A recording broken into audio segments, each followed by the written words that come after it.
Good morning, good afternoon, good evening, and good night, wherever you are in the world, and welcome back! Welcome back to another episode of Endurance Chat. It's been a while, damn, hasn't it? I'm Michael Olivari, and joining me tonight, I have Oliver Trevorvis. Oliver, good to have you back. Yes, we're back. We're back. Finally. It has been quite a break because, you know what? Life has just happened, but also the WEC has happened. So we're here to talk about the doubleheader finale at the WEC in Bahrain. Ollie, firstly, how have you been? It's been a while. Busy. Yeah. Yes. It has been a while. There's quite a big break between Le Mans and Bahrain. But it's kind of weird having such a break and then, two straight after each other.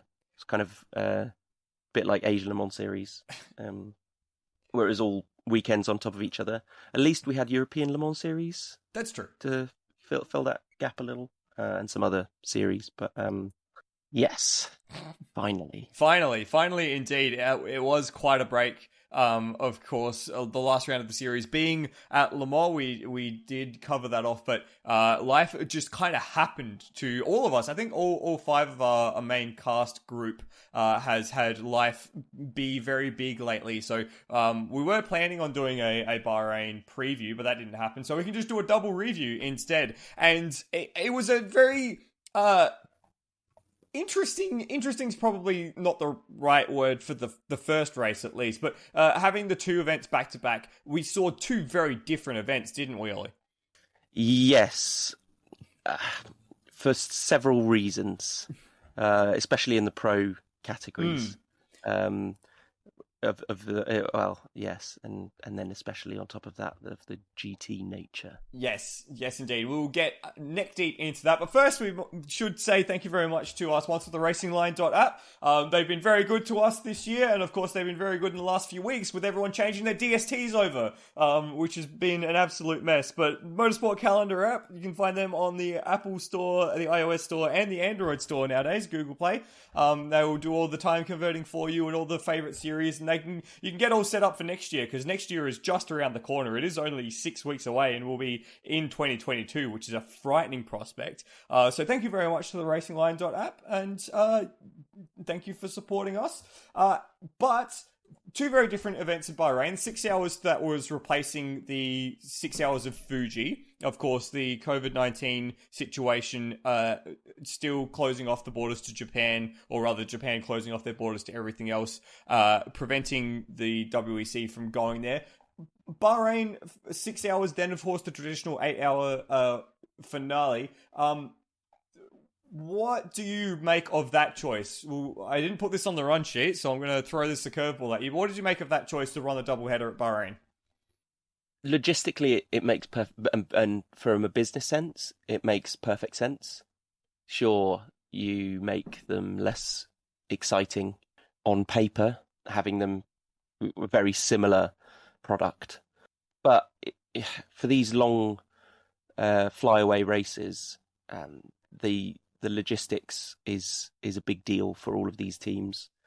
There's a lot going on behind the scenes, and to do something like this, it makes sense. It's good, more stability, especially cost-wise for these teams, saving them from doing bigger journeys around the world.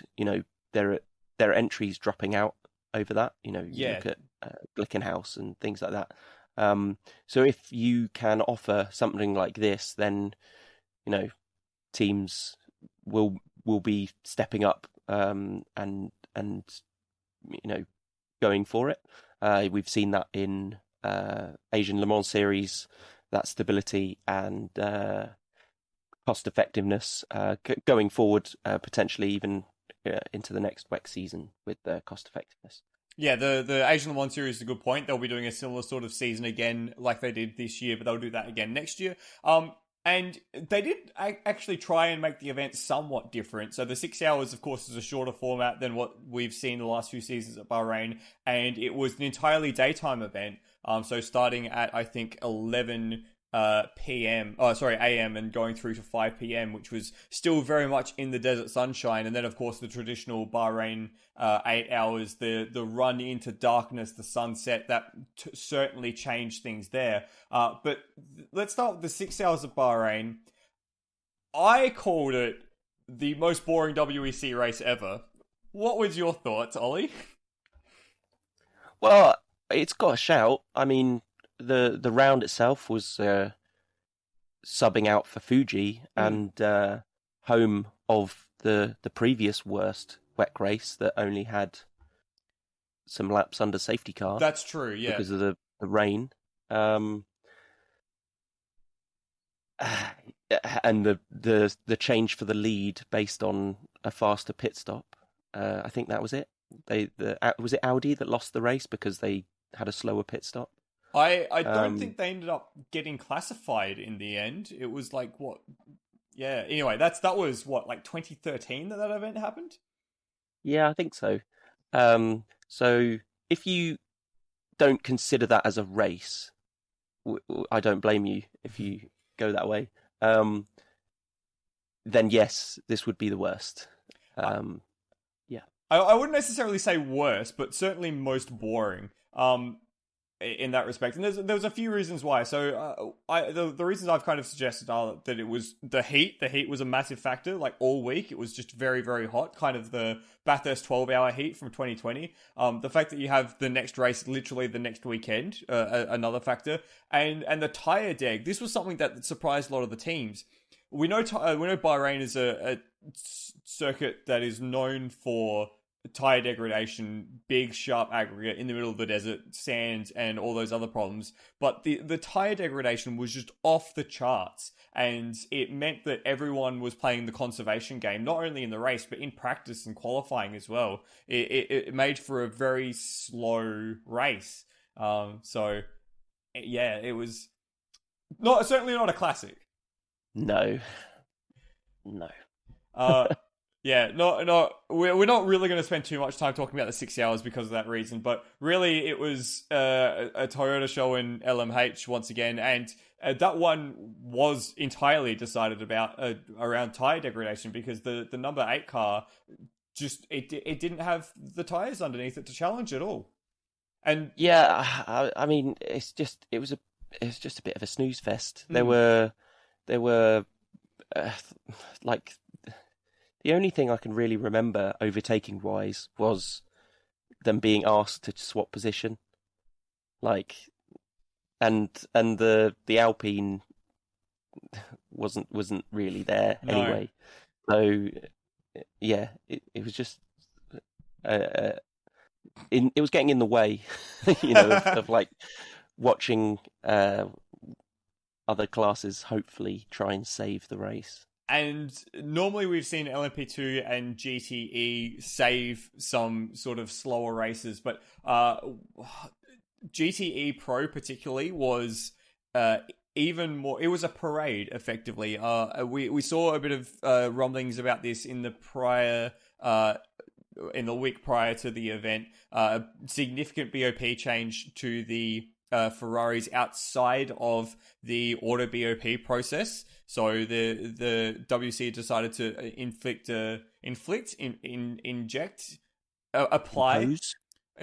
impose. That was the word I was looking for. Thank you. Impose a increased balance performance to, I think it was the turbo boost pressure for the Ferraris, and it effectively, well, the results at the end of the race was a 30-second gap, which over 6 hours is, something like, 5 seconds every hour? But it didn't feel like 5 seconds every hour. It was a very... the Ferraris were nowhere. Like, really. It was... Yeah. Any comments on that, really? Because it was so surprising for a BOP process that has been so good generally all year to get it so wrong. Well, I don't think it necessarily was. Okay. Sure they didn't have well, let me rephrase that. Okay. Ferrari were sandbagging. Like, that's how I will start the sentence. Okay. again, because they weren't. It's backed up on what we'll go and talk onto later for the 8 hours, but they were driving to a set lap time, and then Porsche could just manage the gap. Yeah. Like, neither OEM was pushing. And, you know, OEMs have been sandbagging all this time. Not necessarily so blatant compared to this, other than maybe, let's say, Ford. Yeah. But, you know, looking back to when Ford did it, there were other manufacturers that kind of covered over it. So they were just wallowing at the back. You know, it's like when Aston Martin joined and they were just, you know, doing their own thing off the back of the grid in GTE-Pro. It didn't really matter because there were other OEMs to kind of paper over those cracks. Yeah. And hide it. But when you've only got two, it's more blatant. It's just sad. Like, they want to throw toys out of the pram. Yeah. And, you know, dig their heels in and, like, throw a hissy fit on the pavement when everyone's watching. Well, yeah. It was a bit sour, I think, is the best way to describe it. And I think that particular part, like, I was willing to give Ferrari the benefit of the doubt to say, okay, maybe they've been hit with something that they shouldn't have, and it was, you know, quite a stark difference in their what they expected and all that sort of stuff. But the thing that really struck me about it was the spin that happened in the media. You know, there's quite a few outspoken drivers in the Ferrari camp, in GTE-Pro in general, truth be told. But the headlines and the quotes that we were seeing from the likes of, particularly James Collado. We all know Collado loves a good whinge, but the vitriol he had in the week leading up to the 6 hours of Bahrain was so uncalled for. And like, I totally get it. You want to be competing, you want to be in the mix, and having to drive to a number or whatever they were doing to manipulate whatever is frustrating. But there is a certain amount of decorum that one would need to do that tactfully, and I don't think James Collado particularly did that at all tactfully, which then makes everything else that happened afterwards such an even further mess, truth be told. Yes, it wasn't done. It was kind of undermining. That's a good word. The fans. You know, it's like, we're not dumb. Yeah. You know, every time there's a Collado headline, it's like, oh, another one added on the list, on the pile. Yeah, I mean, it's sad. On the other hand, like, from a business decision, Ferrari had a race win buffer in points, so, you know, they used it. If they wanted to piss away that gap, that buffer, that advantage, to A, generate clicks, and B, well, A, as part of A is, you know, like, any publicity is good publicity. Yeah. And B, you know, try your hardest to set anything up for the finale when it's all on the line. You know, arguably they should have just gone out and raced and tried to salvage something. But if you know you're only gonna get a race win or a second place through luck, then you might as well whinge, I guess. Yeah, fair. And, like, we are being quite cynical about things at the moment, but on the plus side, it was, the GTE-Pro was so anonymous that we basically didn't see them all race, which left room for LMP2 and GTE-Am to again steal the spotlight. And unfortunately, there wasn't a heap of spotlight in those class. There was some decent battling in LMP2 particularly, with WRT doing just an incredible job again to just boss everyone around and take another race week victory in their incredible season. But the Jodersport versus United competition for the minors was quite menacing, quite intriguing, quite nice to watch, and ended up with a few late instances of contact in the race, which was pretty. I mean, we love seeing the LMP2 guys get into it, but they were getting into it in the first race of the in the doubleheader. Well, arguably, they've got more to fight for. You know, they're still, sure, behind the scenes, their contracts are probably in place, but you know, you've got these P2 teams that are still trying to push and push and push to, you know, get those contracts for LMH and things like that. It's weird because if WRT never came to WEC, those fights would have been for the race win, like the previous seasons between Jota and United. Yeah, exactly. But it feels weird.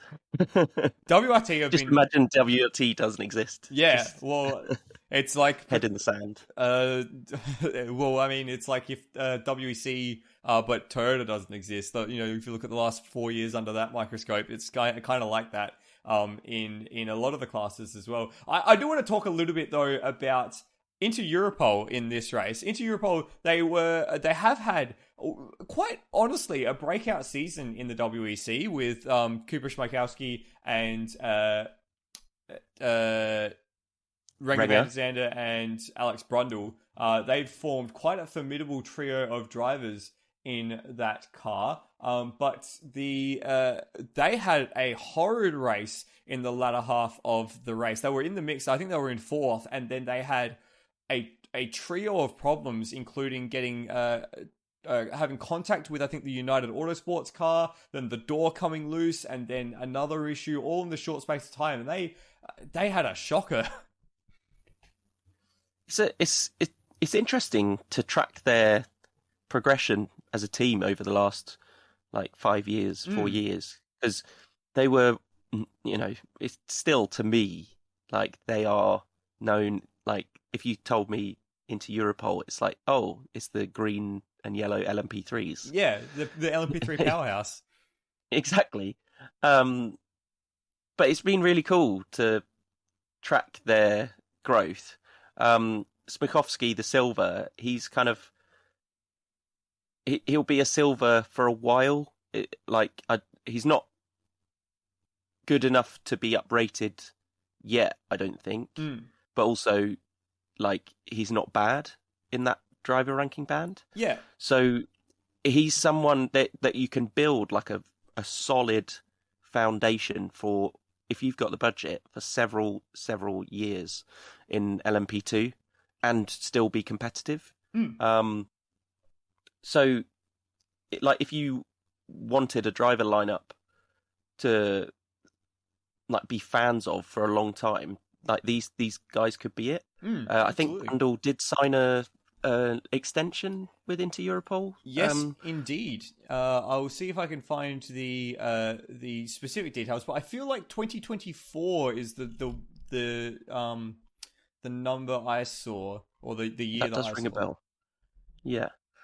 And it's just going from strength to strength, and it's interesting having this kind of little team that could start really punching. And you know, there are rumours of them picking up an LMDH. You know, so it's really a name to follow and you know, keep a lens on these guys. Yeah, and really cool team, and of course the backstory of, you know, being sponsored or part owned, I think, or part run by a freaking bakery like Inter-Europol. It's a bakery. That's where the name comes from.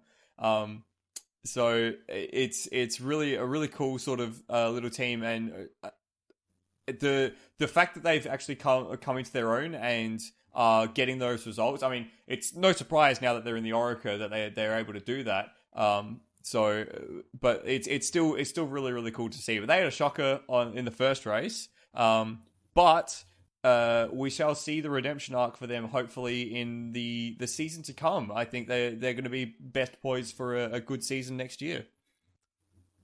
Yeah, definitely, especially with the shift in driver rankings. So that should move Schmichowski closer to that line in the sand between silver and gold. So, they might actually have one of the strongest driver lineups next season. So it's one to watch. I would be tentative to agree with you simply because there is always a new Super Silver, truth be told.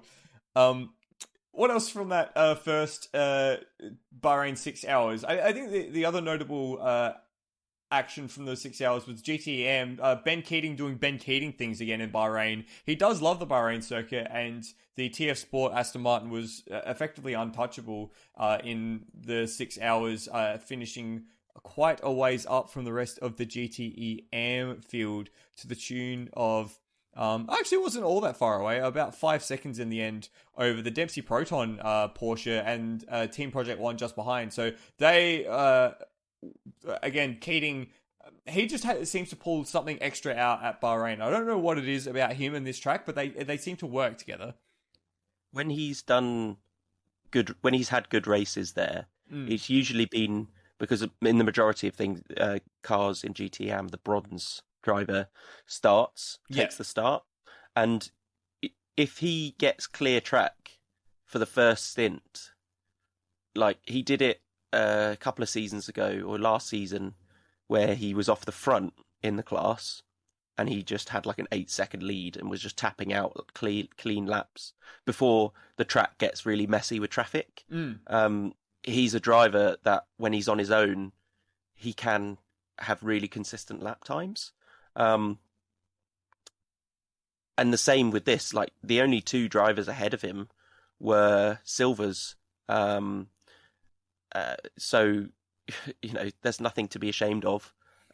He was still pretty far ahead of the other bronzes. And, that's all he's got to do, really, when he's got good teammates. And, it was good. That was my pick. Yeah, he did quite well for you. Of course, the two silvers you made reference to. One of them is first stint Fuji, Tomonobu Fuji, who's done the first stint for every race, I think, for the D Station Racing Aston Martin, and has pulled that car from the doldrums of the back end of the grid all the way to the very, very top, only to see it fall back into the doldrums at the back of the grid. And I think the other silver in that first stint, was that Matteo Cairoli or Riccardo Pera? Cressoni in the silver Ferrari. Yes, the AF Corsa, the number 83 car, who had quite a poor race. Oh wait, no, it wasn't that one. It was the 54. Yeah, there's too many silver Ferraris. Let's just quickly touch on the other silver Ferrari, Cressoni. Which one's he in? It's the VistaJet one. The Vista. I misremembered the name. After your Matteo. You mean Castellacci? Yeah, that's the one. That's the one. Okay, there we go. Yeah, let's talk about silver Ferraris quickly. 83, normally the top of the GTE-Am stable. They had a shocker. They finished fifth. I think that's their worst result of the season. It's just AF Corsa, going along with the pro team, deliberately driving slowly, add to the sandbagging politics, Not to mention they had 45 kilograms of success ballast as the championship leader and the winner of the last two rounds. Yeah, I mean, come on. They set the cars up for heavy amateurs. I mean, they're used to it. Yeah, fair enough. I'll pay that. So that was, pretty much end of the race in just as the sun was beginning to set. And beyond the few moments the Inter-Europol car and the work that Keating was doing, I don't even think I was watching anything else. I just don't think it was that remarkable of a race, truth be told. I mean, they can't all be classics. Yeah, yeah, I guess that's a good way to put it. Exactly. But what that did do was that set up it's not even a quintet. There was like 8 or 9 really interesting championship prospects heading into the final race of the season. So let's go through what all the championships looked like as we head into the 8 hours of Bahrain. Remember, the 8 hours paid 1.5 times the normal championship points, which actually meant that a lot more teams were in the hunt than we might have expected. So heading into the 8 hours of Bahrain, we had the only decided championship was the LMH Manufacturers Championship, which had gone to Toad already. But in the Drivers' Championship, the gap between the number 7 and the number 8 was 15 points. Now, the gap in points awarded between winning an 8-hour race, which is 38 points, and finishing third was, I think, 22 points. That's the equivalent. So it was 16 points. So it was a very interesting equation there. At that stage, the Toyota number 8 needed to win and hope that the sister car finished in third. But that situation did change as well. GTE-Pro was very, very close. There was 1 point in the manufacturer's title. So it was, I think, Porsche leading by 1 point. And then the drivers, the number 92 was 1 point behind the Ferrari number 51. So very, very close in that mix as well. So that was basically set up for a winner-takes-all stoush in a grandstand finish. LMP2, WRT were in the box seat, but they had 5 points over the pair of Jotas. So that were 5 points over the 28, and then 3 points back to the 38. So basically, that was a winner-takes-all scenario. And then even in Pro-Am, the Racing Team Netherlands car, the Real Team car, the Dragon Speed car, they were in a winner-takes-all scenario as well. So very much intrigue in LMP2. And then the GTE-Am championship, fourth was going to be good enough for the 83 to take it regardless of any other machinations. So plenty of championships to be decided in the last round of the season. I couldn't believe that the LMP2 championship was that close at the end of the season. Yeah, it was kind of setting up for WRT after so many dominant performances, but then behind it was all to play for, really. Yeah. Like those podium spots were really close behind. And you had some combination of United and Jota basically on every single podium throughout the entire year between those three cars. It was quite a intriguing, tasty little thing to track throughout the 8 hours of Bahrain. And we got even further into the depths of championship battles after qualifying, because with a pole position for the number 7 car in qualifying. Did I get that one right? I hope I got that one right. Pole position for the leading car in the team, which was the number 7. I did get that one right. That meant that even with a third place, they would win the championship on a countback. So it really helped secure their championship fight. But in GTE-Pro, the pole position for the number 92 meant that the 51 and the 92 went into the final round of the season tied on points. Can you, Ollie, in your infinite sports car wisdom or even racing wisdom, ever remember a situation wherein a pair of teams or drivers had gone into the final round tied on points? I can think of one. Question. I can think of one. Question. Ooh.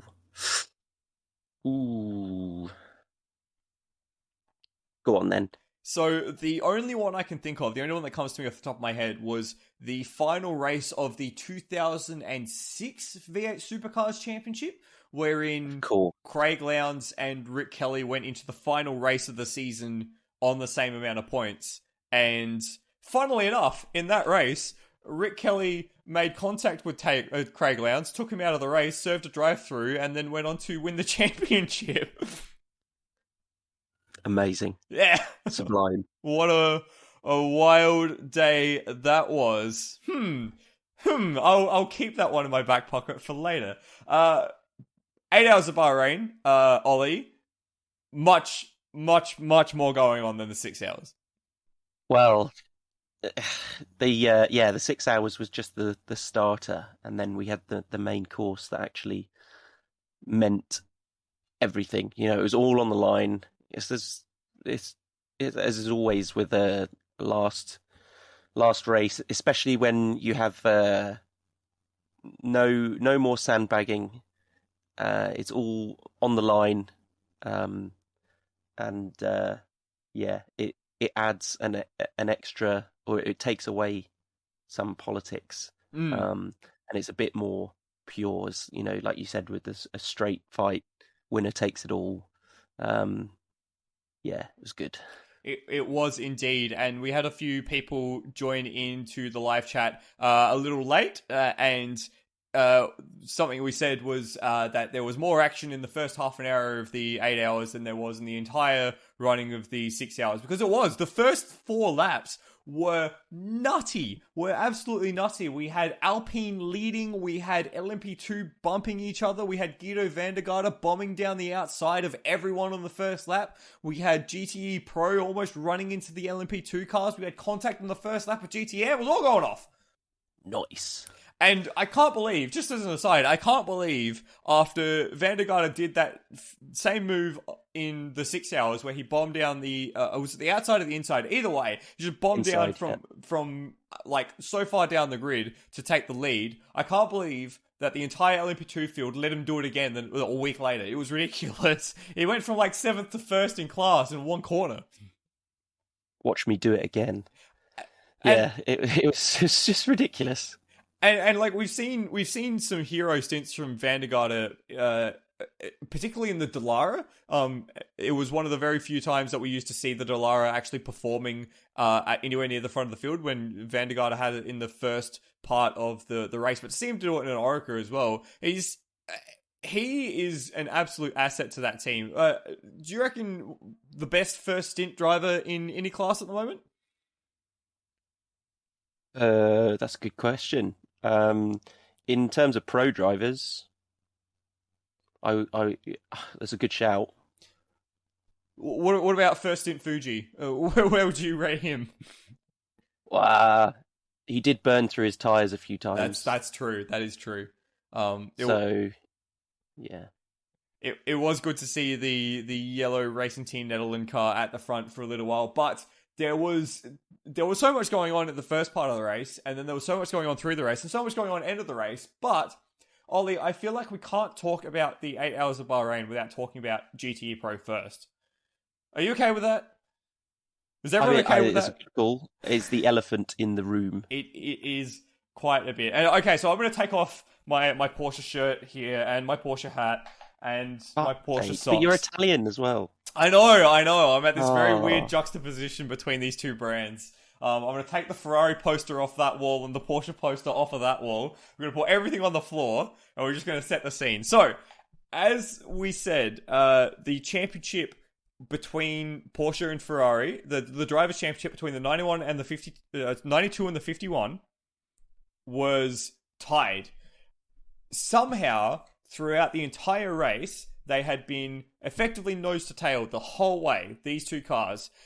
It was also winner takes all in the manufacturers, because first and fourth was worth more than second and third. So it was basically all to the line. Last stint, Porsche comes in the pits, takes tyres. Ferrari comes in the pits, takes tyres. Nose to tail for the entire last stint. And we're talking like nose to tail. Using something that a sim racing commentator says, a friend of mine says, nuts to butts the entire last stint. Coming into the penultimate corner, the United LMP2 car makes a pass on the pair of them. Christensen brakes a little bit earlier, weaves to try and put something off or something, not exactly sure. Gets hit from behind by Pierre Guidi in the Ferrari, spins. Everyone loses their damn mind. Then things got weird. So race control gave the directive to the Ferrari that they must give that position back. So they took the position, it was a bump and run, they took the position by making contact with the Porsche, they must give that position back. Porsche then come into the pits. This is where things get a little confusing, because the Ferrari had slowed down on the main straight to try and give that position back, and didn't, and couldn't, because the Porsche had come into the pits. The Ferrari then came into the pits, came out ahead, and kept going to the end of the race. And as they crossed the line, the Ferrari had won the Drivers' and Manufacturers' Championship, but everyone was questioning it, and it was a very confusing end to the race from a GTE-Pro perspective. Now, in the aftermath, a few things happened. One, Neil Gianni interrupted Alessandro Piaguidi's post-race interview, which was hilarious. It was a little awkward, a little cringe, but it was also hilarious. And two, Porsche lodged a protest, which got knocked back, and they didn't lodge a further protest. So, at this stage, Ferrari has won the Manufacturers and Drivers' Championship in GTE-Pro. Ollie, how does that make you feel? I don't want to say cheated. I feel bad for Porsche, but also I feel bad for race control, because there are so many different ways that would have been more quote unquote socially acceptable, like within the followers, but for the followers of this championship. Yeah.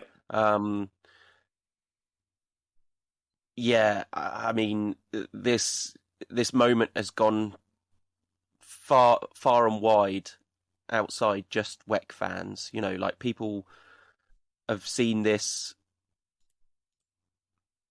all over and within a wider motorsport kind of family, and it's kind of put WEC in a bad light. And yeah, there's so many ways it could have gone better. Like, it comes all the way down to, you know, the weird move in the first place. Like, so originally I was looking at the replays again and again, and the Porsche went to the inside to block the LMP2, because in these battles it's really good to get traffic in between at corners. So he was swerving, and then the P2 still went for the dive bomb, so he avoided getting hit by the P2, or almost blocked.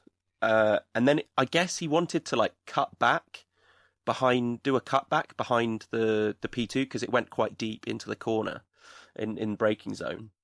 But also the cutback would also block the Ferrari following the P2 through. Yeah. But I guess, you know, on one hand, it's not brake checking, but, you know, braking too early, as it were. And how's Alessandro Piaguidi gonna know that? You know, you're committed. You're going so fast, and then you got the reaction times.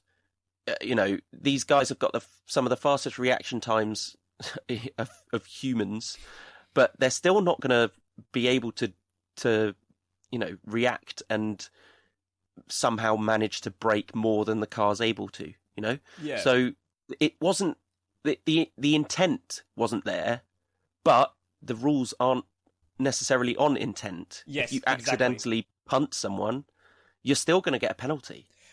And so, yes, they should have been penalised, and they weren't really penalised. You know, you can slow down. Apparently it was to the tune of 8 seconds. I think they claimed that they slowed down on the pit straight. You can't put the justice, as it were, in the hands of a racing driver to slow down at an arbitrary amount. Yes, he wanted the car to overtake, and he was expecting the car to overtake. So yes, sure, he wasn't slowing down to judge his own punishment. But to leave it at that and then say, oh, well, that's acceptable enough, because there was a race control message to both teams saying you do not need to give the place back anymore. Now, if they were going to do another measure, like a time penalty after the race, or wait for them to do the switchback if they both pitted, so that after the pit cycle for the run to the flag, they then did the switch. You know, there are so many different permutations that would have been more... Sure, they might have been a bit clunky, but they would have been more acceptable than to just sweep it under the rug. It's like it's hiding in plain sight. Yeah. It's not going to go away. Like, to just go, bumbling and just say, oh, it's done now. There's nothing we can do. No, there were things you could do. Yeah. I wonder if because what you said about the weird move that Christensen did was absolutely correct. He did move to block the P2 to try and sandwich the United car. I think it was Albuquerque behind the wheel at the time, between the two GT cars. So there was a bit of gamesmanship in there. I wonder if Race Control viewed that as then putting the Ferrari or putting neither party entirely at fault. So calling it a racing incident requiring a redress, not necessarily something that should be penalized, because the precedent had been set throughout the race that avoidable contact would result in a penalty, and we saw it 3 or 4 times throughout the race. Ben Keating got a drive-through penalty for making contact at the end of the main straight. I think the D-Station Aston Martin got a drive-through penalty for making contact. Catherine Legg got a drive-through penalty for making contact. Not even an avoidable contact. She went for a pass that was on and had the driver in the car ahead of her turn down on her and got given a penalty. So I think the precedent had been set that these incidents, these moments of contact, would be punishable by a drive-through penalty. And I wonder if Race Control, or the stewards for that matter, had decided that they that neither party was wholly or mostly at fault. Can you see that line of reasoning? Is that something that sounds reasonable? Yeah, I mean, there is a sliding scale with how bad incidents are on track, but then also there's a sliding scale of things that Race Control can do. And, regardless of how bad or not so bad, there's still an imbalance between the two. It's so easy to just point and say, oh, well, these guys did this and this happened. It's like, yeah, fair enough. But then on its own, it feels like there's a mismatch between what happened on track and then what happened from Race Control. And then, Porsche, they didn't really, not necessarily put themselves in glory with the way that they protested, because they protested in a weird way on something that didn't really make sense.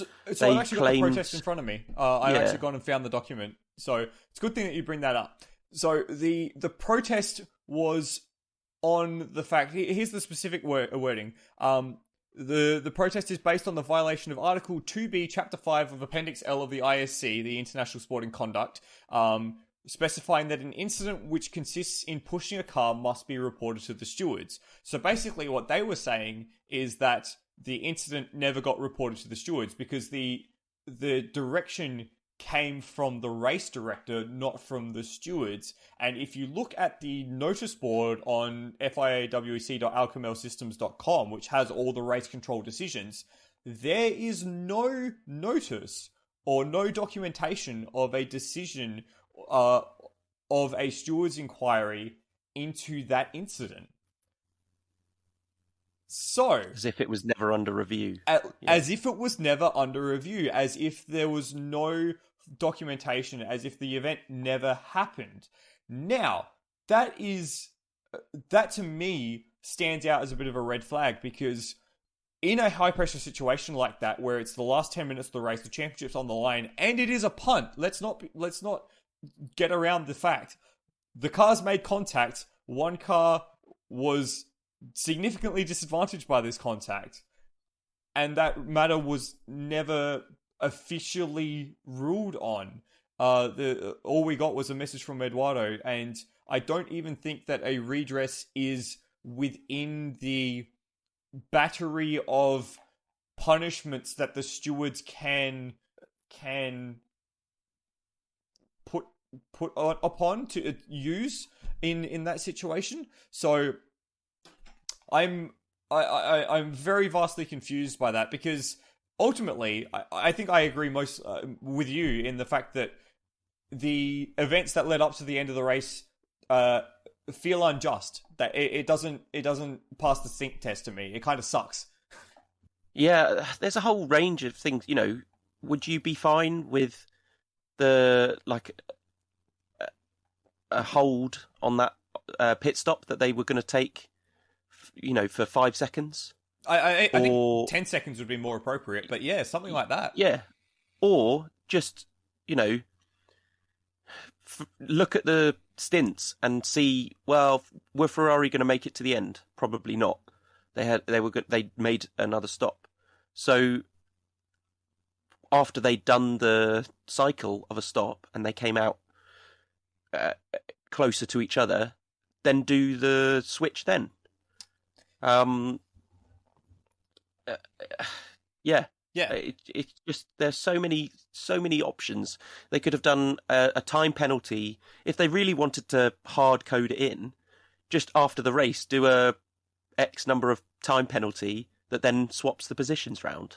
You know, yeah, that would have sucked, and it would have been a bit more blatant.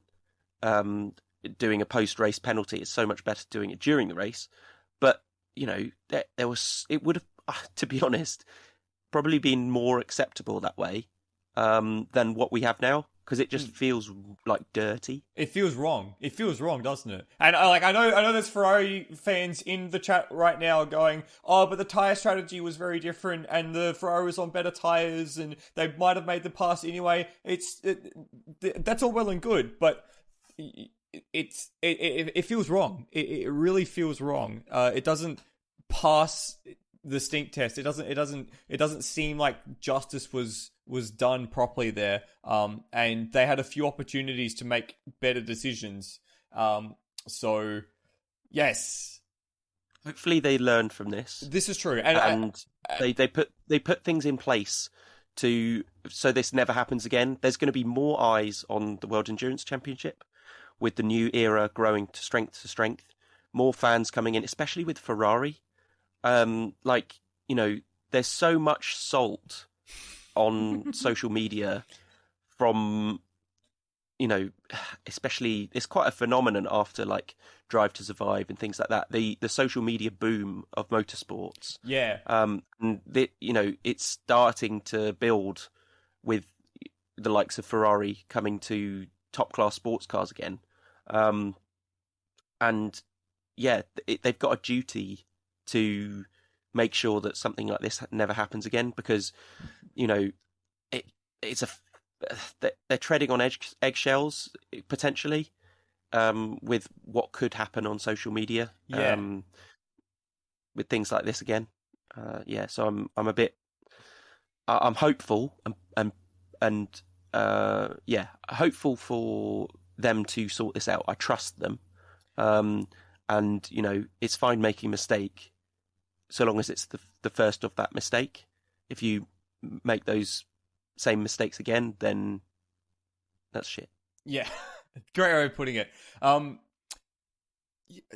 So in the end, it was Ferrari. It was Ferrari who took home, I think, a 6th GTE-Pro championship, manufacturer's championship as well. And yeah, I think we've talked about everything. An asterisk on it. Yeah, big asterisk. What I will say, though, is that I was very impressed by the behavior of people in the WC Discord and the subreddit as well.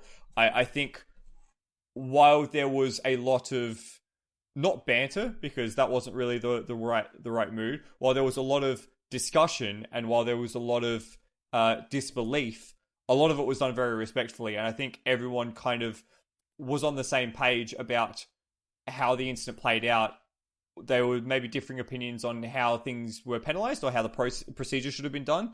But I think for the most part, even those who were supporting Ferrari and who were happy with the result, I think the way that it was a very respectful discussion. And as an addition to that as well, I think this battle will go down along with the likes of the 2007 Laguna Seca GT2 finale. The battle in GT2 rages on. That one, and of course, as well, the Sebring, the last lap of the Sebring 12 hours in 2010, which... And this year as well, which are just GT finishes that are still being argued all to this very day. So that, in that respect, that's kind of interesting to see. It was like, in retrospect, it's quite funny, but the stuff that went on with the podium and the national anthems and the refusal to celebrate and all those sort of things, that was all kind of, but you can totally understand how gutted and frustrated and angry the Porsche guys must feel at that moment. They put their whole life into that, and then for it to end like that, out of their control. Yeah, I to be honest, I don't really. Yeah, it's a bit shitty and way to act when you're a loser, but I kind of don't blame them. So, yeah. And well, like, in the heat of the moment, not Neil Jani, but that was a bit of a weird act. But okay. Even when it happened, I found that hilarious, and I'll tell you why. Yeah. It is so rare that we actually see, like, I think sports cars, more so maybe than like some other series, the driver kind of gets lost because you are swapping between drivers. It's very hard to really build a proper personality around these drivers, especially when there's, at Le Mans, there's 60 cars, so there's 180 drivers. It's very hard to build personalities around each and every one.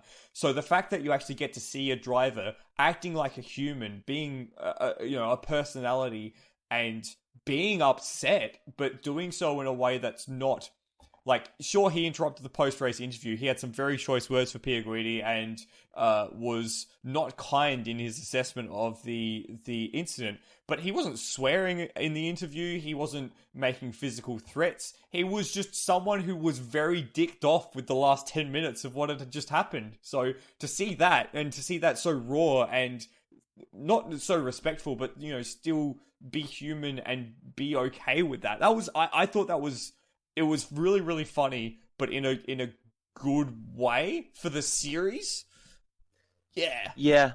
I mean, yeah. There's a line with that though, where you kind of, you don't want to go like, we don't want to see that every round. Americanized. Yeah. It's this guy, and they really want to have a punch up in the paddock, We do want emotion. Like, motorsport, as you say, is kind of the only sport genre where the human isn't focused on. They're in view, but not really. And you can't see their emotion. You can't see facial expression. You can't see their effort. They're like an emotionless robot within the car. Yeah. So it is good for the sport to shine a light on this, but it also kind of, maybe that's why it's so jarring. Yeah. Because we're not used to it in motorsport to I'll see pay that. Acts like that. But if I would be more on board with it if Gianni was more was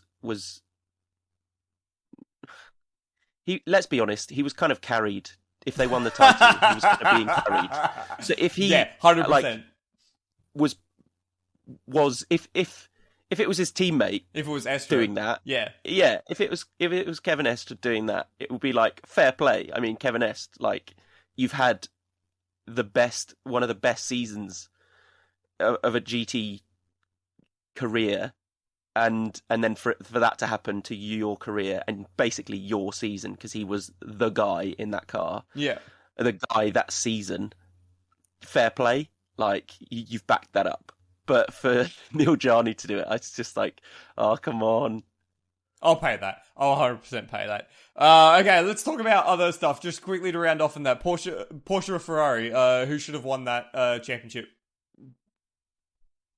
Well, I just said, like, just looking at Kevin Estra's season, he should have won that championship. So Porsche, I agree. It should have been Porsche. Okay, I can put everything back up on my walls. We're done with that now. LMH, an actually interesting race for a little while in LMH. Alpine led for like 30 minutes. What the heck? Lapierre in that first stint was incredible. And really took the fight to the Toyotas in the first stint. He was going for it, and he actually pulled out a bit of a lead until the most reliable car on the grid ran into reliability problems. Yeah, it's the story of the season in terms of LMH being good for the first stint, because you forget the stint discrepancy, that's the stint length problem and the fuel tank problem that's then just going to dominate the rest of the race. Toyotas were too reliable again to have any implications for Alpine coming in the mix. Their job is to run reliably and wait. You know, like that's their job, and they didn't run reliably, but also it didn't really matter because the Toyotas were pretty reliable. You know, like arguably this was maybe one of their most, despite the heat, this was maybe the most reliable round. Yeah, kind of like the doubleheader Bahrain, because we had braking issues, that sort of thing. There was like brake-by-wire issues, I think, from the Toyotas, and then you also had at Le Mans the fuel pump, weird fuel tank, breather problem. That was a wild problem. So yeah, I mean, it's a shame that they're reliable for Alpine's part, but yeah, that's just how it goes, really. They enlarged their fuel tank as well, but it didn't really make a difference. Not enough, it seemed, the discrepancy is still too large to have a real impact, I'd say. Yeah, absolutely. And it was compounded as well by the gearbox issues that the Alpine did have. They were struggling, I think, in upshifts, getting a gear to properly sit in or something. They had a selector problem. Yeah. So Lapierre was struggling with that. He said he was struggling for 10 laps before he finally had to pull over to the side of the road and limp mode it back to the pits. So the fact that he was even able to fight for those 10 laps was quite impressive in itself, and we've seen all the very best of Nicolas Lapierre this season in the Alpine. Certainly been the pick of the crop in that machine. But it did set up quite a nice little B story for the LMH class, of course, beyond the Toyotas just puttering away at the front. The race back to the podium for the Alpine was quite an interesting one, and with a few FCYs to help them get some pit stops against their competition, they managed to get back on the podium. So well done them, and they did it by a lap as well. Yeah, I mean, silver linings, Ollie. Silver linings. Yeah, and it's, you know, it's kind of what could have been, because now this discrepancy is being hidden by more people joining the top class next season. So it's kind of the opposite of what happened in GTE-Pro, you know, with the numbers coming down and highlighting discrepancy. Now we're going to have the opposite. Now the discrepancy is going to be kind of forgotten, unless they're given what we have on Endurance Chat have been calling for, several different ways to go. The same thing I've written on sportscarengineering.co.uk. Subtle plug. yeah, there are ways that they could go, and yeah, just got to hope that they, trust Alpine. They've put down the big bucks. They've committed now, so I guess give them a reward. Hope so. That would be nice. It would be nice to not have another season where we just kind of forget the top class exists. But more on that later on. Let's talk about LMP2, because LMP2 was an intriguing race again, but once again dominated by WRT. They just can't stop winning in that damn WRT car. They're too strong. So it kind of turned the rest of the race into a battle for the podium.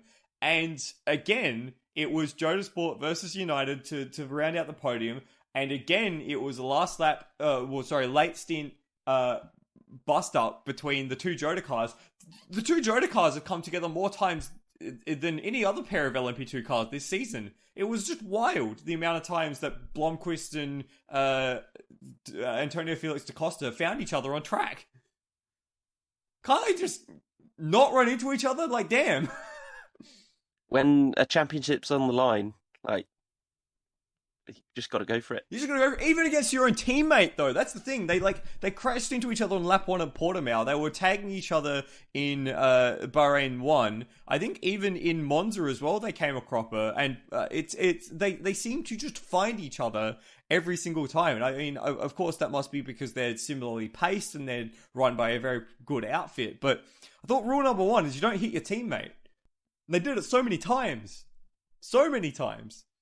Well, just showing off how they make those cars strong. I mean, I guess if they've managed to get up the front, maybe Blomqvist and Antonio Felix da Costa just have a personal beef with each other. That must be it. Honestly, but yeah. So Joder took home the both paces on the podium, but it wasn't going to be enough to take the championship away from WRT, who've just had an immaculate season, truth be told. How many races have they won this year in ELMS and WEC combined? Gosh, that's a good stat. Oh, let's go with 7. So they won the last 3 races in the WEC. Let's look at the ELMS. I think they won the first, at least the first 2. Did they win the first 3 in the WEC? And they won Le Mans. In the UK that was part of the last 3. They won.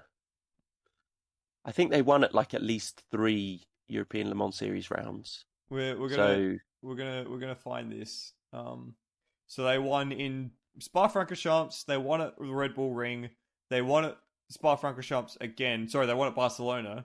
So they took. You guessed 7. They took home 6. So you got close. Ooh. So that's a pretty good job, Ollie. I'm impressed. Complete guess. You guessed well. So yeah, what a big season from WRT. And I want to talk a bit more about that later on. But just quickly, LMP2, your thoughts on the class as a whole this season? It was very much a transferring of dominance. In my opinion.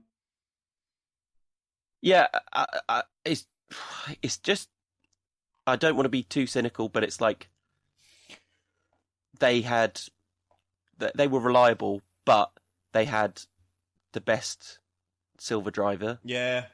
And, it is, to be honest, Jota were the biggest winners in terms of the driver lineups that they had.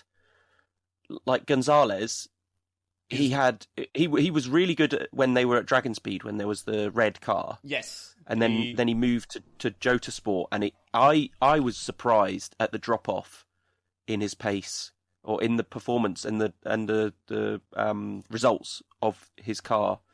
But now it's like, crap, he's back, and he's someone who, like I said with Smichowski, is going to be should be a silver for a while. He's a bit of an older driver. So, if you want to build a longevity, a base around a silver driver that will be silver for a long time, rather than just have this, revolving door like G Drive, of just rinsing and repeat and new silver each year. Like, if you want to have a base of longevity, then this car will be it.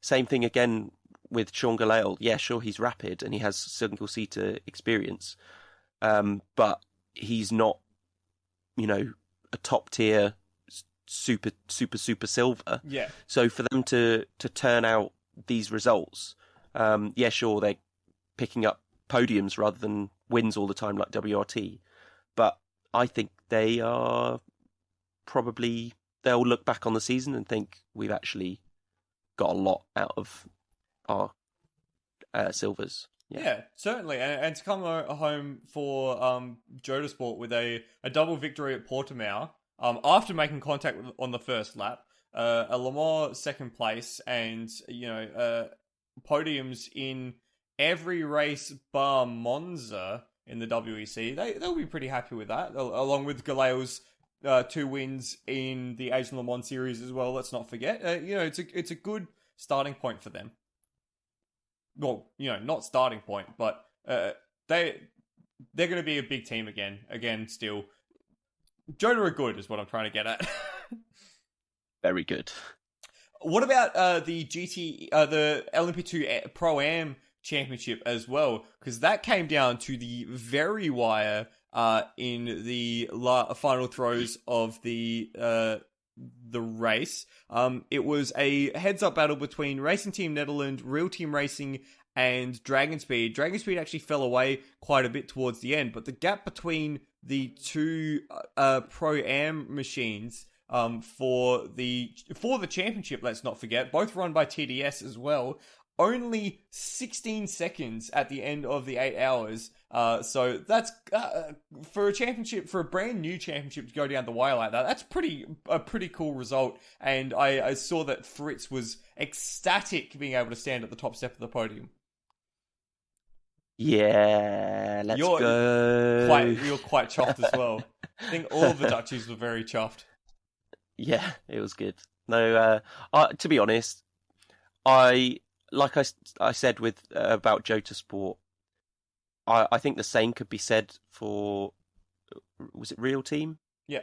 Like when they joined, it was a bit of a shit show.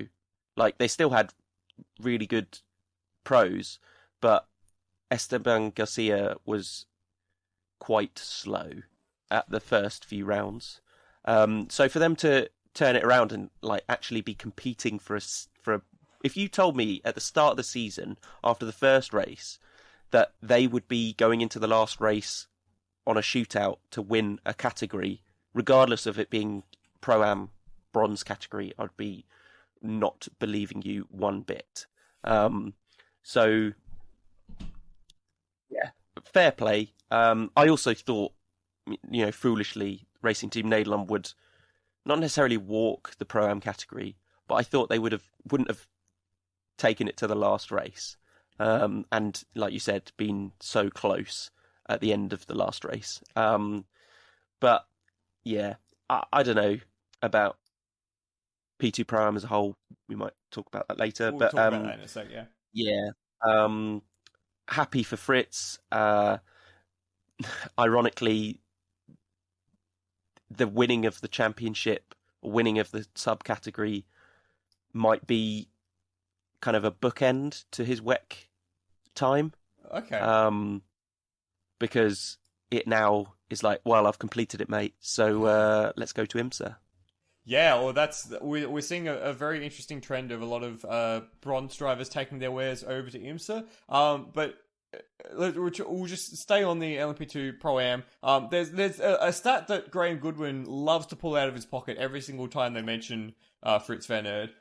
Fritz van Aert is one of only 2 bronze drivers to win an ACO LMP2 class victory, to win a race in the LMP2 class overall as a bronze driver.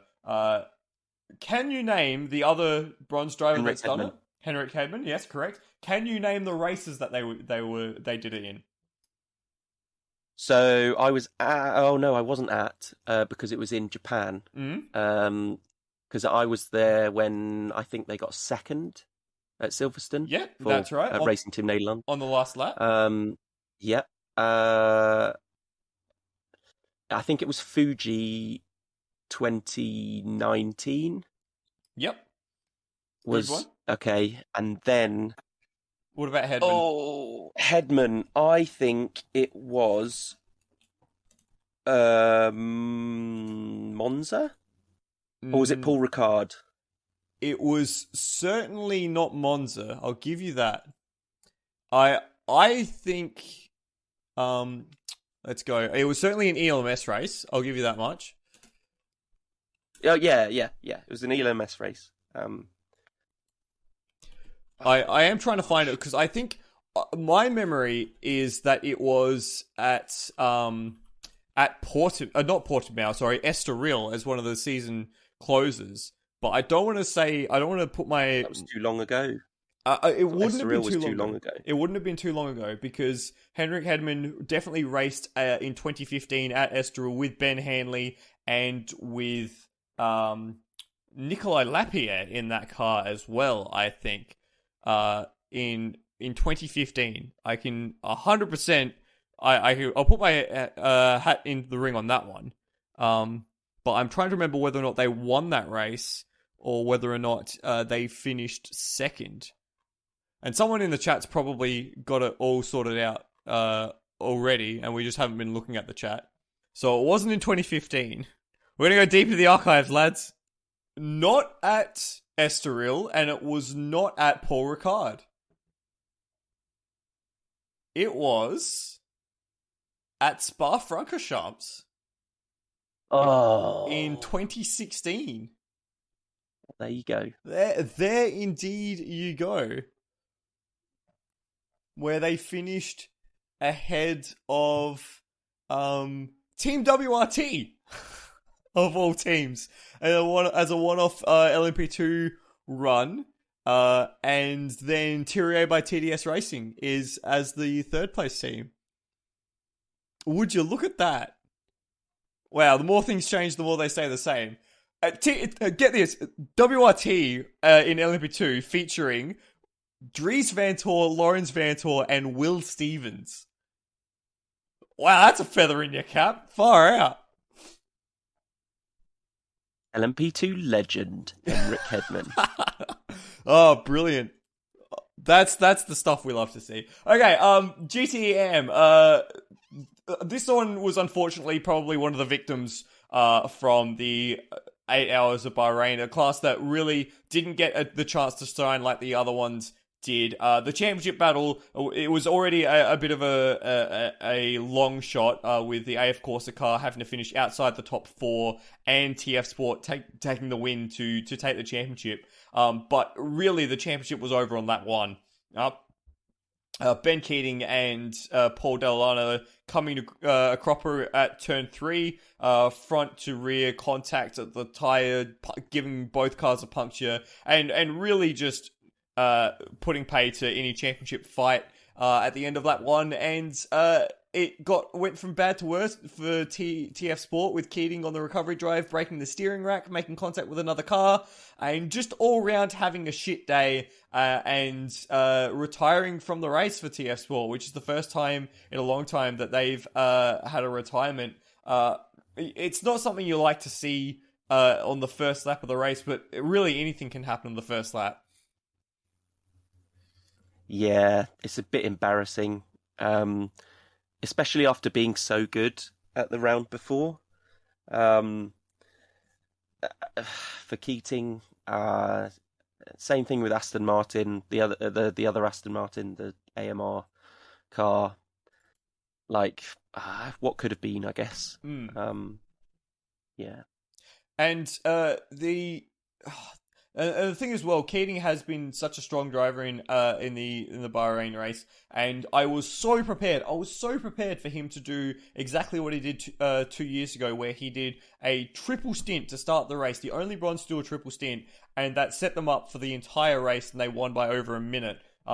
Basically untroubled. But yeah, unfortunately it wasn't to be. And if you do find the interview that Keating did with Louise Beckett in the pits, it surprised me a lot, because I've never seen Keating more angry well, angry is probably not the right word. He was certainly frustrated. He was steaming, but he was still very understanding of what had happened, and it seemed to understand what Paul Dalla Lana, who was in the car, the Aston Martin racing car, what he'd done, why he'd done it, but why it was wrong. It was a very interesting interview. It kind of shows to me how much Keating thinks about his driving, which I don't know why I'm so surprised by.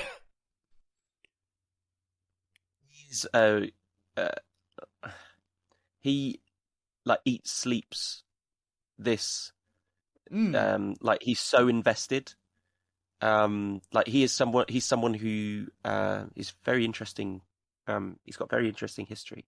Someone who's struggled a lot with addiction, and drugs. When he was a lot younger, like through his teenage years and early 20s. So after coming clean, like this is kind of his addiction. Yeah. As it were. And like you can tell that this is his addiction. Like he's so invested, and like it means a lot to him. So yeah, to have incidents like that, is another thing that you mentioned with emotion. Like it's really interesting to see his interviews and things like that. Yeah, it's great. And he is one of the personalities of the WC paddock, and it has been quite nice to see these bronzes get more airtime and become more a part of the WC landscape, the WC furniture, so to speak. Like the amount of fans that Keating has as a driver, or that Paul Dalla Lana has, or that Perodo has, or these guys that are willing to put themselves out there and to be on screen and to give these interviews and to have personality. It's great to see them stick around and continue to win fans and win people's hearts. Yeah, and people look at this kind of race, and you like from afar. I did this as well when I was learning about the sport and this type of motorsport, and it's kind of like, oh well, they're the guys at the back who are just the filthy rich people. Making up the numbers. Making up the numbers, exactly. But then once you actually like look deeper into the history of Ben Keating or Fritz van Eerd or Perodo, that sort of thing, or Paul Dalla Lana, it's different, but it's still just like being a fan of a pro driver. Like it's more human. Like I said, Keating struggling with addiction and things like that. Like it makes them more like real, I guess. Yeah, absolutely. Besides the fact that they're all filthy effing rich. Yeah, Jesus. Have you seen Perodo's car collection? Oh, woo! I don't want to make myself sad. Yeah,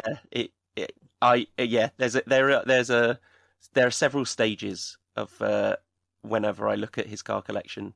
You have the shock, the eyes like turn into hearts, and then there's stages of jealousy and anger and sadness. Just the five stages of grief. Yeah, exactly. Classic. He might have the opportunity to add another one to his collection of cars with the championship going his way as well. And I finally transmitting back onto Discord the championship going the way of Perodo as well. So he's probably got enough in the kitty to pick up something brand new after a championship win. He seemed to not do it easy, but it was certainly not as vigorous a battle we've seen in GTE-Am championships in the past. Yeah, I mean they waltzed to the championship relatively. Well, I wasn't gonna say it, but yeah, they waltzed the championship. I mean. Yeah, fair. Alessia Rivera, yes. Silva, yes. Despite being a factory driver yes. for like SRO races yes. and things like that. Yes. So I mean, but you could say the same thing about Ross Gunn last year. Yeah, I'm not hating the player. I'm hating the game. This is true. I wonder. Fair play. Yeah, fair enough. I will pay that. The Porsches actually battled quite nicely to the end of the race. The same two Porsches, Project One and Dempsey Proton.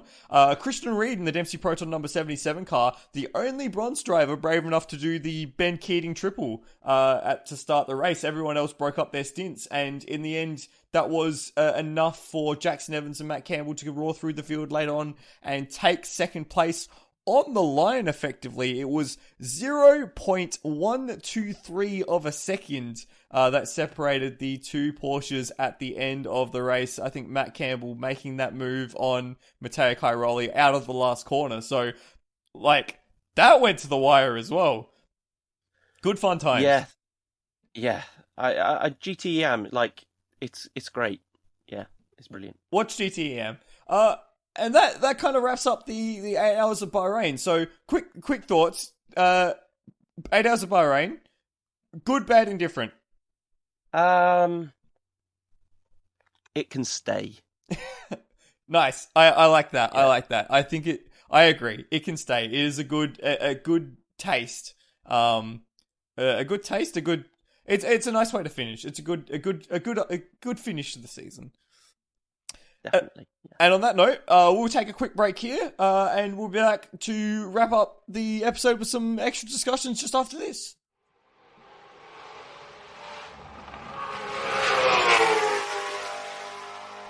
This podcast is proudly supported by The Racing Line. The Racing Line is a motorsport calendar and notification app for iPhones and iPads. It includes all major series, with more being added all the time, giving you a daily and weekly list of races so you can easily see what's coming up. All events are converted to your local time zone, so you no longer have to faff around, adding or taking away hours to work out start times in your area.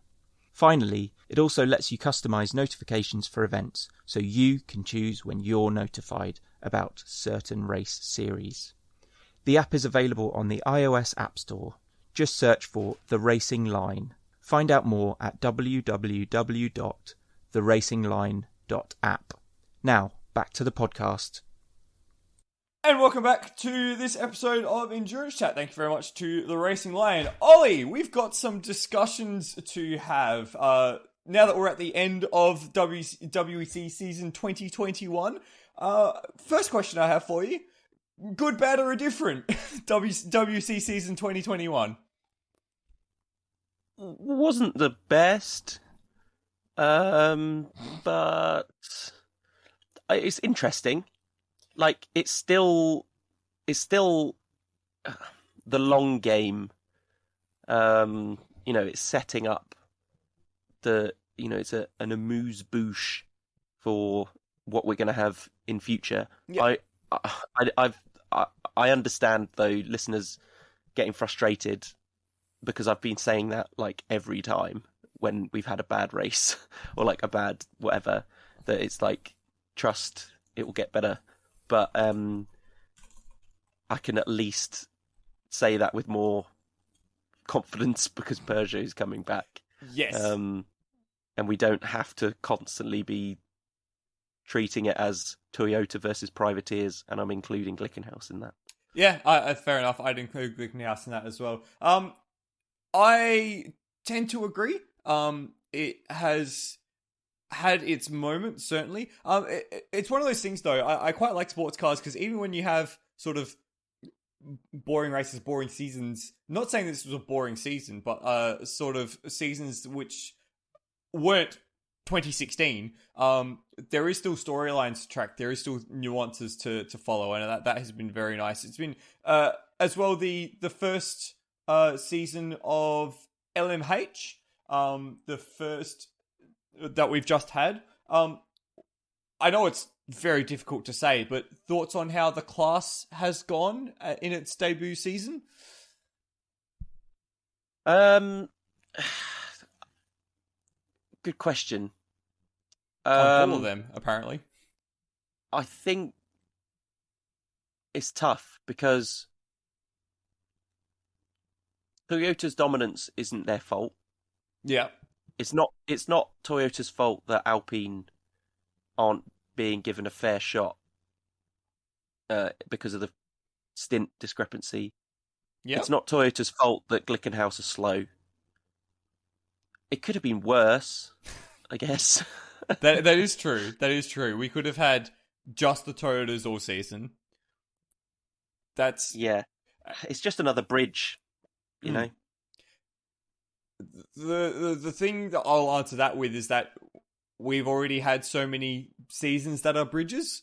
Is Yep. sort of the thing, and the action that we have had in the top class has been very clearly manufactured. And I mean, you know, Rebellion has won some races last season, and SMP were in the hunt before they left, but they were only in the hunt for the podium because they weren't given the full success ballast system that the other that the Rebellion was. But we have been in transition in the WEC top class for a number of seasons now, half a decade, if you believe it or not.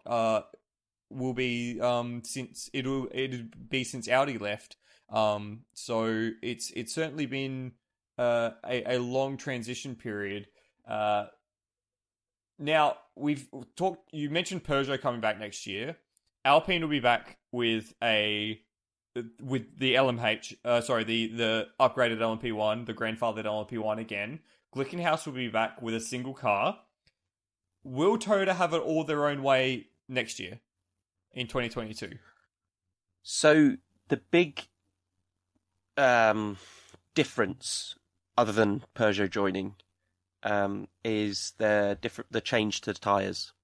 Yeah. So there's going to be a substantial change to the tyres that should be doing two things: reducing the discrepancy between four-wheel drive, so rear engine, front axle, e-motor, hybrid, let's say, so the Toyotas. drive, and Peugeot, true.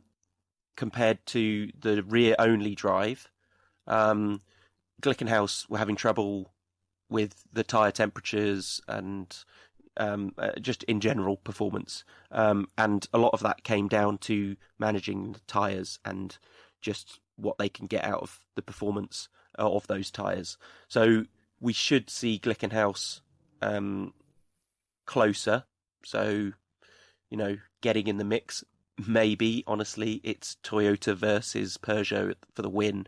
And then there'll be like a subclass of Alpine versus Glickenhaus, maybe. But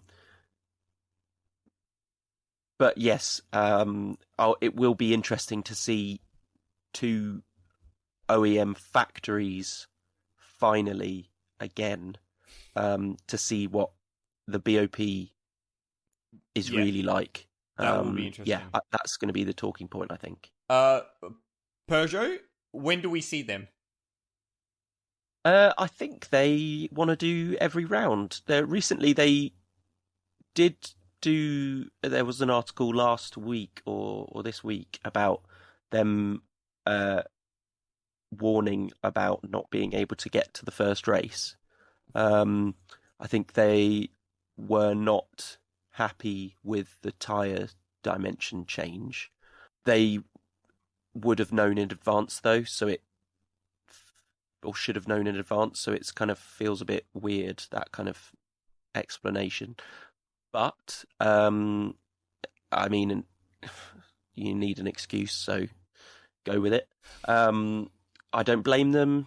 Like, they're still some of the first to stick their head out above the parapet with a hypercar. So, but the trouble is, like, we've been giving the top class leeway, as you said. So it's like, when does it actually, you know, how long is it until there are more and more and more people just giving up? You know. Absolutely. Let me try that entire sentence again. From what I understand, the most recent information that I've seen is that Peugeot are going to try for Spa, which will be round 2 next year. So ahead of Le Mans. I'd love to see them at Le Mans, but there is a chance that they don't, from what I heard. And I think that would be a massive hit to the championship and to Peugeot. I think that would probably be like worst case scenario. It'll be like a national embarrassment. Yeah. That the French would be charging down the streets with their baguettes. And white flags. If damn it. If that's the case, if Peugeot aren't ready for Le Mans, what happens then? Is LMH going to be worth watching next season if Peugeot aren't there for Le Mans? If Peugeot don't get there for Le Mans, will they join next season? They will join because, data is valuable. So even if they do half a season, they then set up for the next season, as it were. Without Le Mans though, I would like if I was a program director and we couldn't get to Le Mans, I would put off the homologation because remember you're locked in for 5 years. I would put that off until the start of the next season because and so you wouldn't do a Nissan. I wouldn't do a Nissan. Effectively. No, I would make sure that if I'm not going to be there for the marquee event, I'm going to do everything that I can to start the next season in the best shape possible. The thing about that though, is they are given over their 5-year homologation, I think 5 Joker upgrades. Yeah. So they can have a get out of jail kind of card to play. Yeah. Okay. But it is, you do want as much time as possible to iron out everything, make sure everything is perfect. And, do loads of endurance tests. They've got 10 race engines now, I think. Oh, wow. So they've got plenty to run through in testing. Just, rinse through them, doing laps and laps and laps of testing to just to iron out everything, dot all of the T's and cross all the I's, as they say. And make sure everything's ready to go because, like we said, we don't want to do a Nissan and be a bit of an embarrassment, especially, at Le Mans in front of a home crowd. In the preparation for the centenary event. Yeah, exactly. I mean, Le Mans will always be Le Mans. Yeah. Like, anything can happen. So that will still be like a standalone, but your question was about WEC. So, it'll be tough if they are absent. Yeah, absolutely.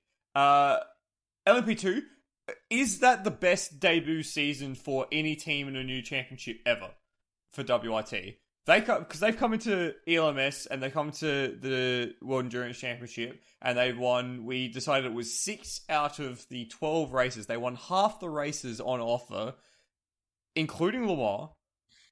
Is that the best debut championship ever? In sports cars, yes, sports cars, I guess. Like, who else comes close? Who else comes close from a team's perspective?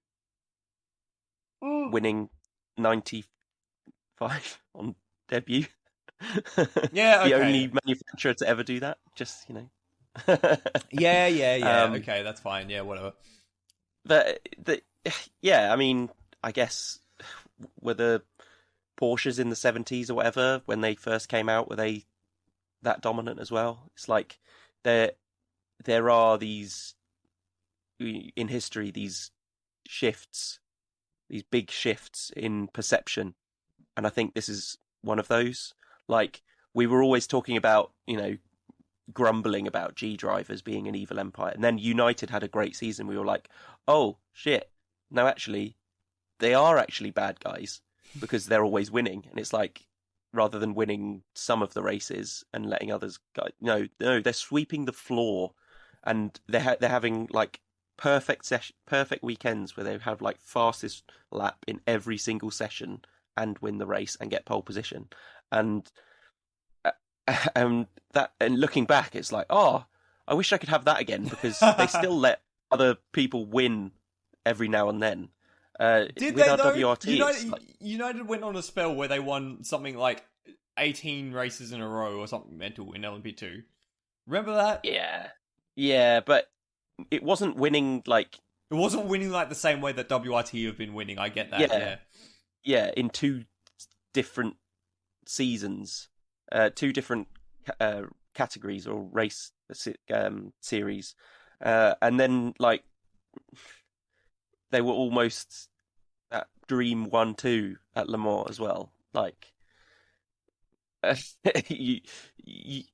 yeah, it wasn't a perfect season, but it was pretty damn close. If you're 3 minutes away from or how many kilometers away from a 1-2 at Le Mans on your debut, it's like that's a good descriptor of how good they were this year.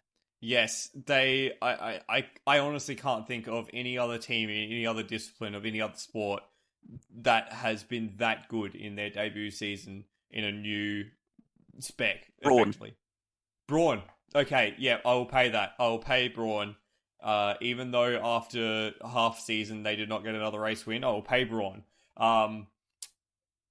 That it's just kind of incredible. And what about the LMP2 cycle of dominance? Now we've seen, we just mentioned United. Joda had a great few seasons in the past. I think 2015, 16 they were up there. G-Drive has been we've joked about them being the evil empire for years and years and years. Is this the way that LMP2 is going to work? Are we going to see cyclic levels of dominance, or are we going to see a no holds barred hit out at the front, round after round after round again, ever? What do you reckon?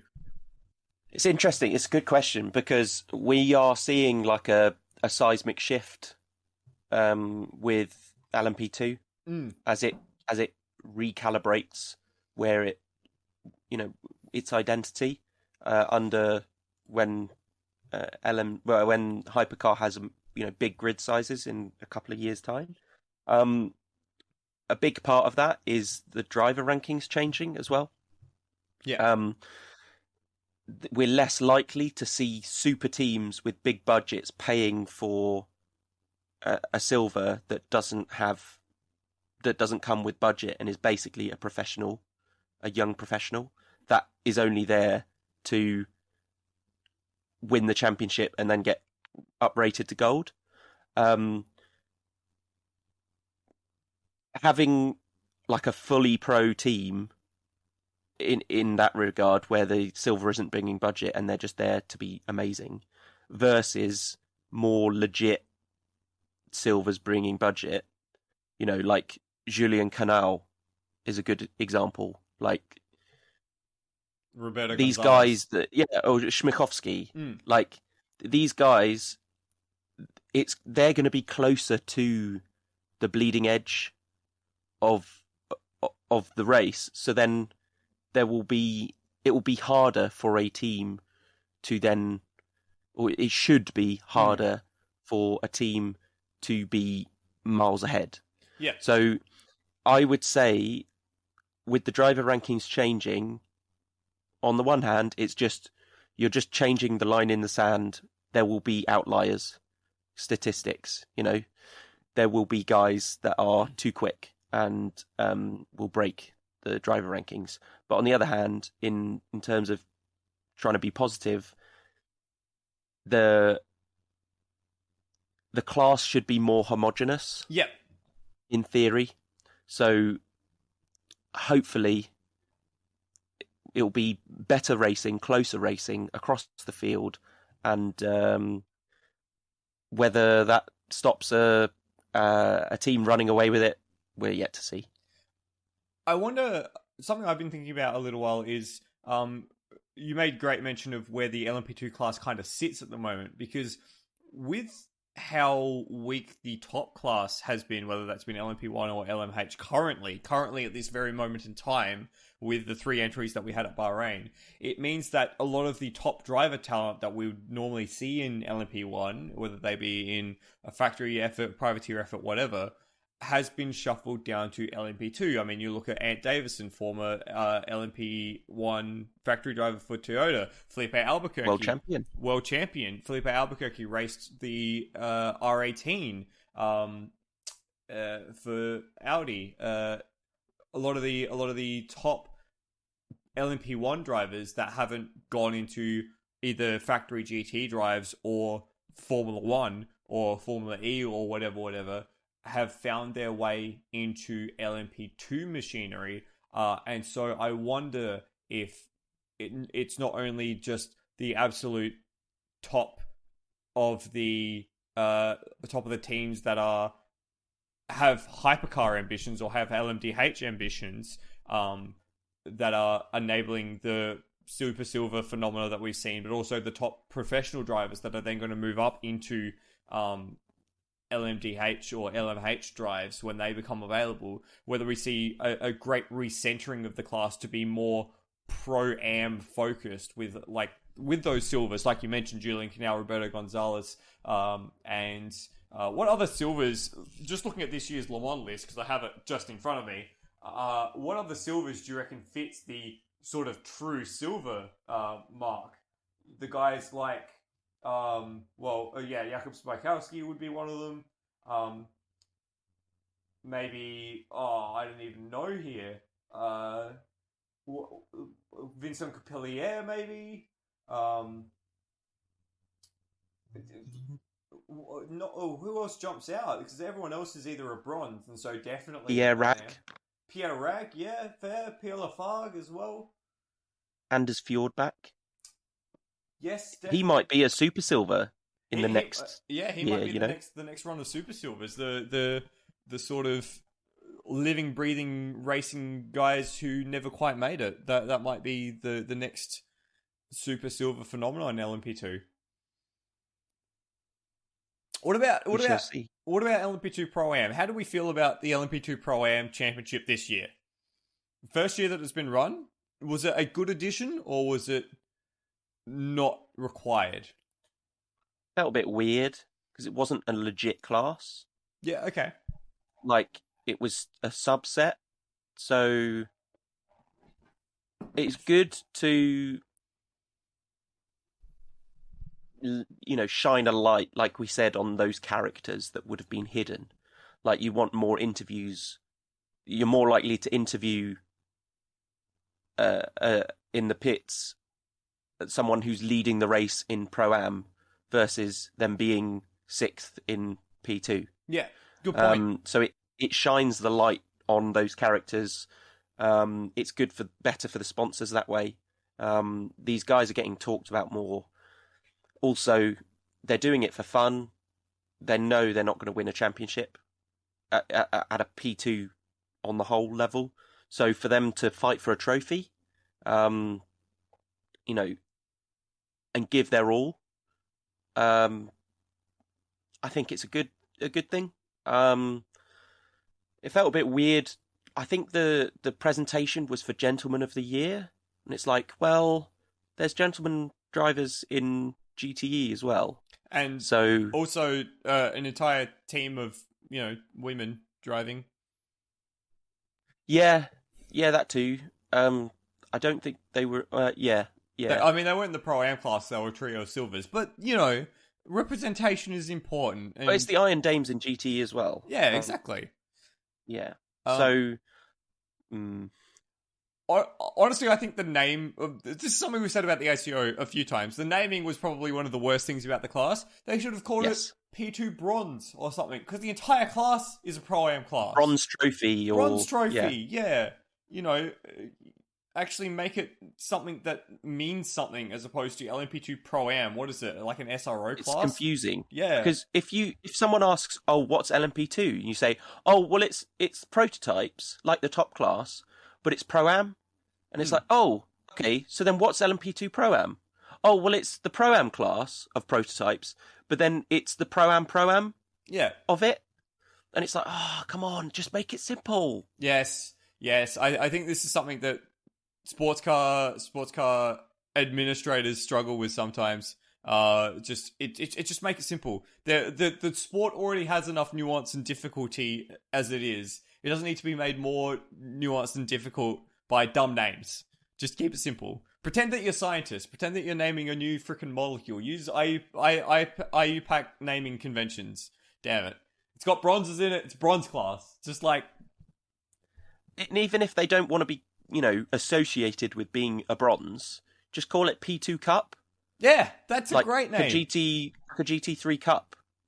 You have older GT3s or Cup class. Are you trying to tell me that all the bronze drivers are old guys? Wow. It was good to see how excited Fritz was, though, to get his own podium and his own celebration at the end, though. I think that was good and that was important. Yeah, definitely. It's good to see. I mean, it's also good for the fans. They get to celebrate something that...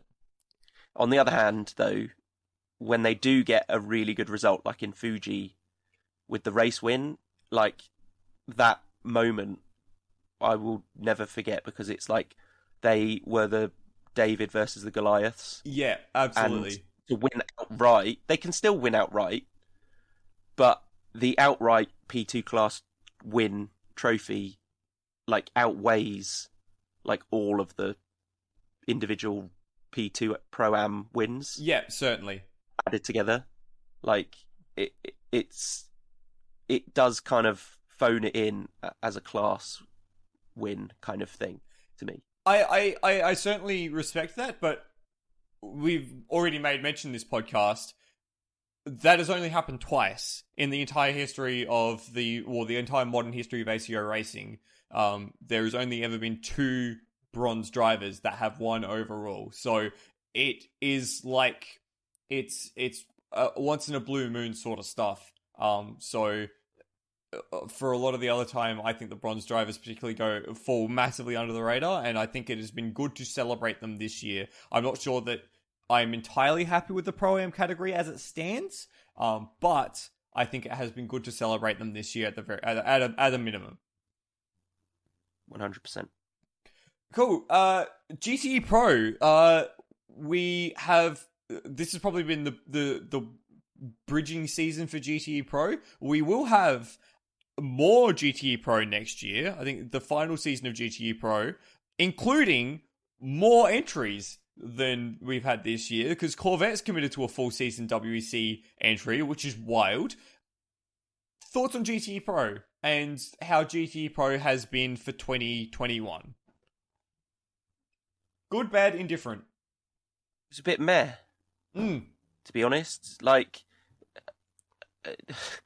the controversy from last weekend was kind of like the best bit. Yeah. In a like dirty way, in a bad way, like in a selfish way. I'm glad Corvette has committed to a full season. I'm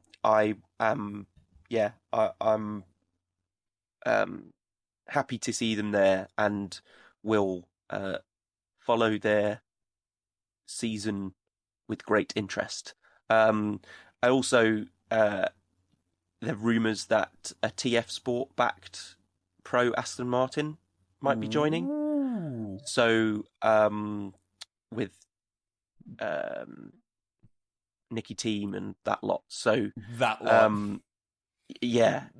That would be really nice to have as a cherry on top as the final last season of GTE Pro, because to go out on just having 2 OEMs is a bit of a sad finale. We want like a crescendo. So I think next season should be good, and I'm gonna try and enjoy every second of it because it's a limited resource. Absolutely, and GTE Pro particularly has been some of the best racing in the past 4 or 5 seasons. It wasn't too long ago we had 17 entries at Le Mans in GTE Pro. So I am quite excited to see Corvette take the challenge. I'm quite excited for that next year. I just hope that we see the close racing that GTE-Pro has become known for, and less of the BOP controversies that it has been in recent memory. GTE-Am, any quick notes on GTE-Am? It was a very, I don't want to say one-sided season, but you said one-sided season earlier. Silver drivers really having an effect on GTE-Am. But now that we've had a season of the new qualifying format, wherein the bronze is doing the qualifying, what did you think of that? Was that something that worked for you this season? I think it's good in general because, you know, it like we were saying, highlighting the bronzes, and like if you were a millionaire that was entering, sure, you want your best. If this wasn't a rule, you would put your pro that you've spent your money, hard-earned money on, to show you what the car can do, but also you want the bragging rights of going bronze against bronze and be like looking down the pit lane and thinking, yeah, I think I've got this one. I freaking beat that guy. And we saw that with who was it? It was Claudio Schiavone in the Kessel Racing, no, the Iron Lynx car. When he set that pole lap on Bahrain 1, he was absolutely over the moon about that. He was running up and down the garages, and everyone was out to congratulate him. And I think that was cool. And when Chetala got pole as well. Oh my gosh. When was it Lacourte? It's brilliant. The emotion, that just wouldn't happen if they just slapped their pro in and be like, okay, you do what pros do. Just do what you do. It'll be like, oh, all right, I'll just slap in a massive lap that no one else can do because, you know, I'm a pro. It's good. I think it should stay. What about the silvers? The I'm going to call it the silver problem in GTE-Am at the moment. Is that as much of a problem as we think? And is there a solution that you can think of? Does there need to be a solution? It's highlighted and made worse in GTE because you have a closer alignment to factories and OEMs. Yeah. And these OEMs have young driver programs. So we see it with Porsche, with they just have Super Cup drivers more recently in Project One, but with Ferrari, Ferrari it's Challenge the same. Drivers. Yeah. Or Italian GT kids and things like that. So it's a problem. Hopefully the next kind of generation of driver rankings should solve that. So a more homogeneous class would be a good thing. Like you still have variants with the cars and the BOP and stuff like that, but if you're doing anything to reduce the discrepancy, you're going to get closer racing, more fair racing, and they're going to be more upsets because a more historically worse team, they're going to be closer to the front. If they're close to the front, then they're closer to fight for a podium. So that's a win. More interesting results, certainly. Cool. Final, just some wrap-up thoughts on the year. What's your most impressive or memorable drive? Your drivers that impressed, your drivers that disappointed, your events that were great, events that sucked. Give us your wrap-up in, I don't know, you got 2 minutes. Le Mans was good. The drama in LMP2 at the end. Yeah. Regardless of the WRT breaking down, the two cars fighting for the eventual win, that was really exciting. On the spot. I don't know really. Like it was the Portimao was interesting with Hypercar. That was kind of the first time where it was like, oh, we could actually have a closer race. Yeah, Monza, that's another good shout. So I think the balance of performance was even closer there. Yeah, I mean, any particular there, stints throughout the year that jump out at you?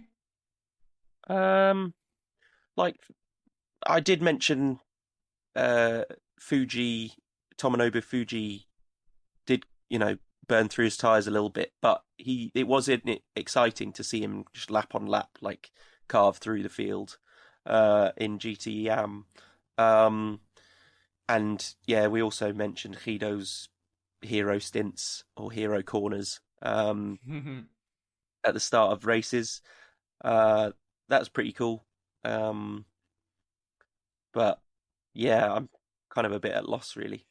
Yeah, I certainly have a bank of things that I could whip out, but to me, I don't want to say that 2021 has been a hard year to follow racing, but it's been a hard year to follow racing, and I think for me particularly, following the WEC has been more difficult. With half the classes not really standing up to what we have seen from them in the past, it has been more difficult to stay invested and to keep track, but certainly the first stint Fuji and Guido Vandergaard has been a certain highlight. The entire Monza race, that's been the best WEC race the last 3 seasons, I reckon, that race at Monza. And I want to make a special mention. We did say it at the time, but I want to just reiterate the fact that for the LMH class, for all 5 cars in that class to run mostly trouble-free at Le Mans, for the 2 Glickenhauses to run 2 Glickenhauser to run entirely trouble-free at Le Mans and to get to the end and finish 4 and 5 just behind the rest of the class. I think that is a massive achievement, and that cannot be overstated. Like the fact that they managed to do that is probably one of the biggest surprises of the year. So I do want to just keep banging that drum. But I think my favourite moment of the year is Settelar winning at Portimao. That stirred the olive oil in my heart. Amazing. I had to. It was just wonderful. And on that note, I think we are all finished up. Thank you very much for listening. Thank you very much for joining me today, Ollie. Thanks for having me. Always a pleasure to have you on.